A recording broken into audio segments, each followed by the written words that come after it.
ইতিমধ্যেই প্রার্থী তালিকা ঘোষণা হওয়া শুরু হয়ে গিয়েছে। তৃণমূল কংগ্রেস 291 আসনে প্রার্থী তালিকা ঘোষণা করে দিয়েছে। অন্যদিকে আগামীকালই কিন্তু প্রথম সাপ্লিমেন্টারি লিস্ট প্রকাশের সম্ভাবনা রয়েছে। আর আজকে এই মুহূর্তে রাজ্যের যে গোটা নিরাপত্তা ব্যবস্থার সামগ্রিক পরিস্থিতি তা নিয়ে কলকাতা হাইকোর্টে সকাল 10:30টায় একটি উচ্চ পর্যায়ের বৈঠক হলো। ইতিমধ্যেই প্রায় 23,30,000 বিবেচনাধীনের যে আবেদন তার নিষ্পত্তি করা হয়েছে। 17ই মার্চ সর্বাধিক প্রায় 2 লক্ষ বিবেচনাধীনের নিষ্পত্তি হয়েছে। একদিনে প্রায় 2 লক্ষ শুনানির নিষ্পত্তি বিচারকরা করেছেন। এভাবে যদি চলে তাহলে এপ্রিলের শুরুতেই 60 লক্ষের নিষ্পত্তি হয়ে যাবে বলে হাইকোর্ট সূত্রে জানা যাচ্ছে। রুমা পাল আমাদের প্রতিনিধি রয়েছেন আমাদের সঙ্গে। রুমা, একদিকে কালকে প্রথম সাপ্লিমেন্টারি লিস্ট সেটা বেরোনোর সম্ভাবনা রয়েছে, যেখানে কতজনের নাম থাকছে, কতজনের নাম বাদ যাচ্ছে এই নিয়ে যেমন একটা প্রশ্ন চিহ্ন থাকছে, তার পাশাপাশি সামগ্রিক নিরাপত্তা নিয়ে আজকে কলকাতা হাইকোর্টে যে বৈঠক হলো। দেখো, জানিয়ে রাখি যে 23,30,000 নিষ্পত্তি হয়েছে কালকে পর্যন্ত। এটা কিন্তু কমিশনের তরফ থেকে জানানো হয়েছিল। এবং সেক্ষেত্রে বলে রাখি যে সকালে যেটা বৈঠক ছিল সেটা নিরাপত্তা সংক্রান্ত বৈঠক ছিল। এবং তারপরে দেখা যায় যে ডিজি এবং সিপি কিন্তু মুখ্য নির্বাচনী আধিকারিকের সঙ্গে এসে সিও দপ্তরে বৈঠক করেন। যদিও তারা বলেছেন পোল প্রিপেয়ারনেস এবং ম্যান পাওয়ার নিয়ে এই আলোচনা হয়েছে। অন্যদিকে জানিয়ে রাখি 23,30,000 যে নিষ্পত্তি কাল পর্যন্ত হয়েছিল, অবশ্যই এরপরও কিন্তু আরো কিছু বাড়বে। এবং সেক্ষেত্রে যেটা বাজেট তালিকায় ছিল অ্যাপ্রক্স প্রায় বলা যেতে পারে 8 লক্ষের মতো, সেক্ষেত্রে একদম যদি কালকে এই লিস্ট বেরোয়, কারণ সম্ভাবনা যেটা কথা বলা হয়েছিল কমিশনের তরফ থেকে সেটা কালকে অথবা পরশু, সেক্ষেত্রে কালকে যদি বেরোয় অবশ্যই বিকেল পর্যন্ত কমিশন সেটা জানাবে যে কালকেই বেরোচ্ছে কিনা। কারণ এই লিস্ট বেরোনোর ক্ষেত্রেও কিন্তু একটা বিষয় সামনে থাকবে, যখন লিস্ট বেরোনো হবে সে তখন জেলায় জেলায় বুথে বুথে কিভাবে এই মানুষের কাছে এই লিস্ট পৌঁছাবে সেটাও কিন্তু একটা প্রিপেয়ারনেসের ব্যাপার রয়েছে। এবং সেক্ষেত্রে জানিয়ে রাখি যেমন হাইকোর্টের মাধ্যমে যখন বৈঠক রয়েছে সেটা হয়েছে, সেক্ষেত্রে সিও দপ্তরেও কিন্তু কিছুক্ষণ আগে ডিজি এবং সিপির সঙ্গে বৈঠক হয়েছে এবং সমস্ত বিষয়ের মধ্যে কিন্তু এই বিষয়টা নিয়েও বৈঠক হয়েছে। অন্যদিকে এটাও ঠিক যে কবে এই সাপ্লিমেন্টারি লিস্ট বেরোবে সেটা কমিশন জানিয়েছে শুক্র অথবা শনি, এবং খুব সম্ভাবনা রয়েছে শুক্রবার বেরোবার। সেক্ষেত্রে আমরা কিন্তু বিকেল পর্যন্ত কিন্তু কমিশন একদম ফাইনালি জানিয়ে দিতে পারবে যে কালকেই বেরোচ্ছে কিনা। সেক্ষেত্রে যতগুলো যে প্রিপেয়ারনেস অর্থাৎ যতগুলো যে প্রস্তুতি সেই সমস্ত কিছুই কিন্তু করে ফেলছেন নির্বাচন কমিশন। অন্যদিকে আরো একবার জানিয়ে দিই যে কাল পর্যন্ত কিন্তু 23,30,000 একদম নিষ্পত্তি হয়েছিল এবং 8 লক্ষের মতো বাজেট তালিকায় ছিল। আজকে আরো বাড়ছে এবং সেক্ষেত্রে পরবর্তীতে যখন ফাইনাল লিস্ট বেরোবে তখন সেই সংখ্যা কি হবে সেটা কিন্তু কমিশন জানাবে। সেদিকে আমাদের অবশ্যই সেই আপডেটের দিকে কিন্তু নজর থাকবে। একেবারে রুমা, ধন্যবাদ। অর্থাৎ ইতিমধ্যেই আপনারা জানেন যে 60 লক্ষ ছিল মোট বিবেচনাধীনের সংখ্যা, যার মধ্যে 23,30,000 নিষ্পত্তি হয়ে গিয়েছে। প্রতিদিন অন্তত 2 লক্ষ করে নিষ্পত্তি হচ্ছে। 701 জন জুডিশিয়াল অফিসার তারা কিন্তু এই নিষ্পত্তির কাজ করছেন। সেক্ষেত্রে সংখ্যার বদল হবে এবং আগামীকালই কিন্তু প্রথম সাপ্লিমেন্টারি তালিকা প্রকাশের সম্ভাবনা রয়েছে।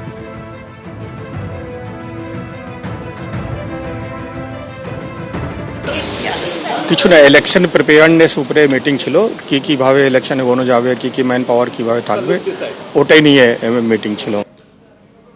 28শে ফেব্রুয়ারি আপনারা জানেন যে চূড়ান্ত ভোটার তালিকা প্রকাশিত হয়েছিল। তারপর আগামীকাল প্রকাশিত হতে চলেছে প্রথম সাপ্লিমেন্টারি লিস্ট এবং এখনো পর্যন্ত যেটা জানা যাচ্ছে ইতিমধ্যে 23,30,000 বিবেচনাধীনের নিষ্পত্তি হয়েছে এবং সর্বাধিক 2 লক্ষ বিবেচনাধীনের নিষ্পত্তি 17ই মার্চ হয়েছে।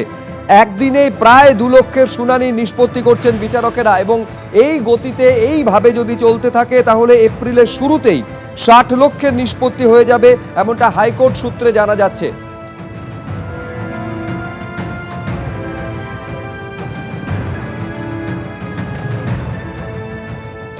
ষোলো তারিখে অল পার্টি ডেলিগেশনগুলো ছিল, সিওর সঙ্গে মিটিং ছিল, তাতে মাননীয় পুলক রায় এবং আমি গিয়েছিলাম অল ইন্ডিয়া তৃণমূল কংগ্রেসের পক্ষ থেকে। আমরাও তখন অ্যাডজুডিকেশনের কথা জিজ্ঞেস করলাম এবং আমি না বললেও সকলেই অবগত আছেন, বিভিন্ন রাজনৈতিক দল বলল যে আমরা তো জানি। দুটো বিষয়ে তারাই বললেন, আমায় বলতে হয়নি, যে অনেকেই প্রার্থী হবেন, তাদের নাম অ্যাডজুডিকেশন থাকলে কী করে হবে। আবার শশী পাজার বাড়ির উপরে যে আক্রমণ হয়েছে 14ই মার্চ সেটাও উল্লেখ করেছে অন্যান্য পার্টিরা। ফলে এই সপ্তাহ নিয়ের মধ্যে দিয়ে তখন আমরা তাদের কাছ থেকে জবাব পাই যে এই সপ্তাহ শেষে, মানে আমরা সোমবারে গিয়েছিলাম, আজকে বৃহস্পতিবার এই সপ্তাহ শেষে সাপ্লিমেন্টারি লিস্ট প্রায় 25 লক্ষ নাম বেরোবে।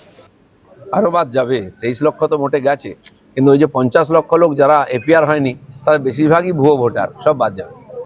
মন্দিরে পুজো দিয়ে দেওয়াল লিখনের মাধ্যমে প্রচার শুরু করলেন পটাশপুরে বিজেপি প্রার্থী তপন মাইতি।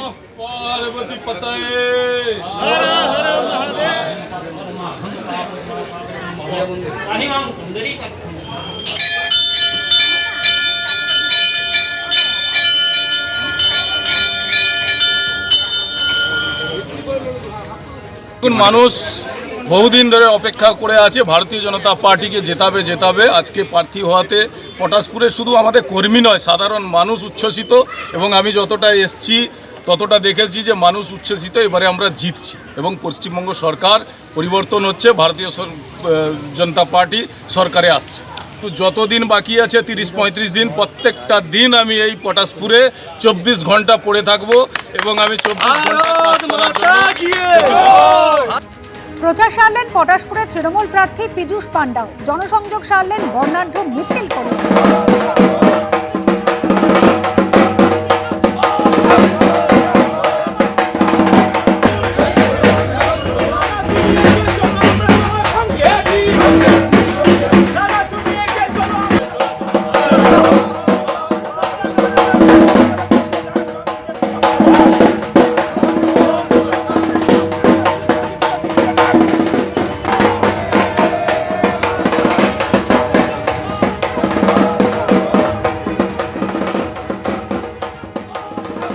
তিনি রাজ্যের প্রাক্তন পুলিশ কর্তা, তৃণমূলের প্রার্থী, আর তিনি পুলিশি নিরাপত্তা ছাড়া ডোমকলে ভোটের প্রচারে নামতে ভয় পাচ্ছেন। শাসক দলের প্রার্থী হয়ে প্রাক্তন আইপিএসকে মার্ডার সিন্ডিকেটে সর্দারের চ্যালেঞ্জের মুখে পড়তে হচ্ছে। এই জেলায় 5 বছর কাটিয়ে গেছি, 2 বছর কান্দির এসডিপিও ছিলাম, প্রায় 3 বছর এসপি ছিলাম। এখানে দুর্বৃত্তদের বাস ছিল, মার্ডার সিন্ডিকেট ছিল, কড়া অ্যাকশন নিতে হয়েছিল। এখানে একটা থ্রেট পারসেপশন থেকে গেছে। নিরাপত্তা দেওয়ার দাবি করে এসপির সঙ্গে দেখা করে মন্তব্য ডোমকলের তৃণমূল প্রার্থী হুমায়ুন কবিরের। আমি এই জেলায় 5 বছর কাটিয়ে গেছি, 2 বছর এসডিপিও কাঁদি ছিলাম, 3 বছর প্রায় এসপি ছিলাম। তো বিভিন্ন জায়গায় ঘুরেছি। সেই সময় খুব দুর্বৃত্তদের বাস ছিল, আপনারা জানেন। হেরোইন তৈরি হতো, স্মাগলিং হতো, ক্যাটল স্মাগলিং হতো, মার্ডার সিন্ডিকেট ছিল, তারপরে প্রচুর খুন, ডাকাতি, রাহাজানি সমস্ত হতো। তো আমাকে খুব কঠিন কড়া অ্যাকশন নিতে হয়েছিল এক সময়, পুলিশ অফিসার হিসাবে, এসপি হিসাবে অ্যাকশন নিতে হয়েছিল। তো আমার এখনো একটা থ্রেট পারসেপশন থেকে গেছে এখানে।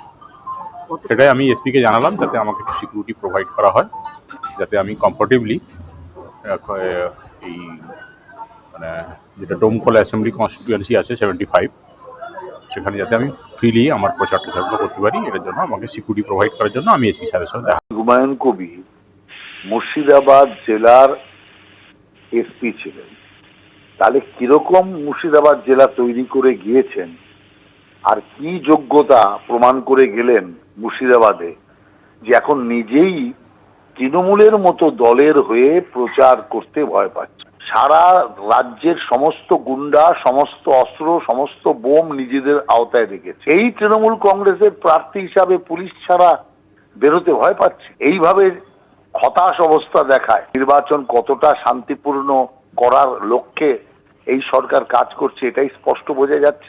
এবিপি আনন্দ, এগিয়ে থাকে, এগিয়ে রাখে।